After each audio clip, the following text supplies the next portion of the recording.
Baiklah, Assalamualaikum warahmatullahi wabarakatuh. Saya perwakilan dari kelompok 1, izin mempresentasikan materi kelompok BAMAS yang berjudul tentang pergaulan dalam Islam.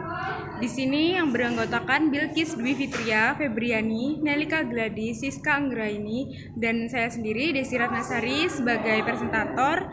Kemudian ada Gisti Lidira. Baiklah, jadi pergaulan ialah jalinan hubungan sosial antar individu dengan individu atau individu dengan kelompok dalam jangka waktu yang relatif lama.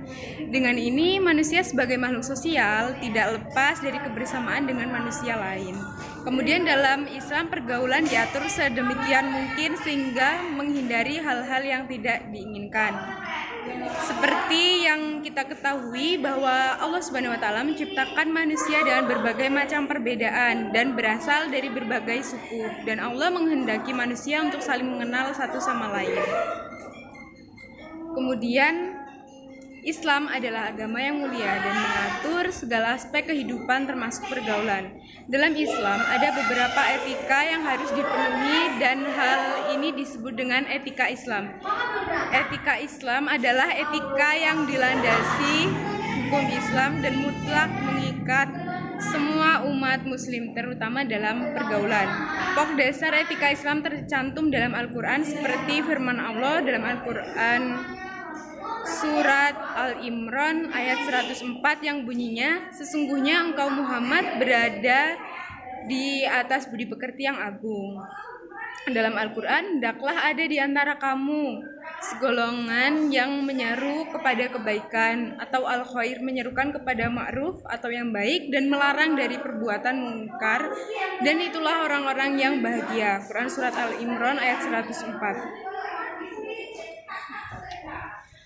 Kemudian mari kita simak 15 ayat Al-Quran tentang pergaulan dalam Islam. Di sini saya akan menyebutkan hanya beberapa saja. Yang pertama, Allah menciptakan manusia dengan beraneka ragam. Dalam Quran Surat Al-Hujurat ayat 13, yang artinya sesungguhnya kami menciptakan kamu dari seorang laki-laki dan seorang perempuan, dan menjadikan kamu berbangsa-bangsa dan bersuku-suku supaya kamu saling kenal mengenal. Kemudian pergaulan secara syariat Islam. Yang ketiga ada pergaulan dengan orang-orang yang sholih. Kemudian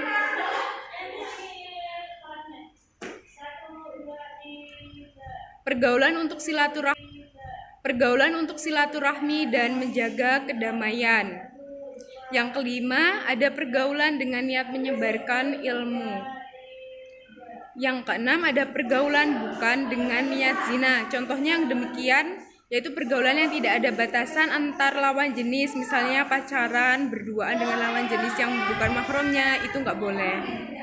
Kemudian yang ketujuh menjaga diri dalam pergaulan.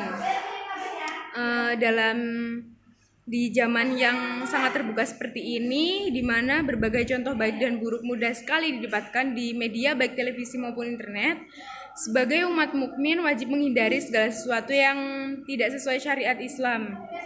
Jadi kita harus berhati-hati dalam bergaul. Kemudian yang 8 ada pergaulan dengan tetap teguh pada syariat Islam. Kemudian yang ke-9 ternyata hanya sampai 8, saya lupa. Kemudian di sini yang terakhir ada tata cara pergaulan dalam perspektif hadis yang telah disabdakan oleh Rasulullah SAW. Antara lain yaitu yang pertama, larangan berduaan antara laki-laki dan perempuan yang bukan mahramnya. Jadi kita nggak boleh tuh yang namanya pacaran, nggak boleh. Kemudian yang kedua, larangan bepergian kecuali dengan mahramnya. Kita nggak boleh pergi kemana-mana selain bukan dengan mahram kita. Kemudian menjaga pandangan mata kita, menjawab salam.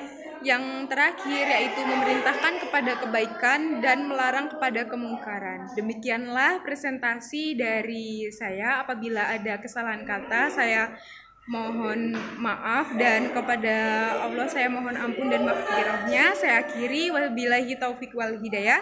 Wassalamualaikum warahmatullahi wabarakatuh.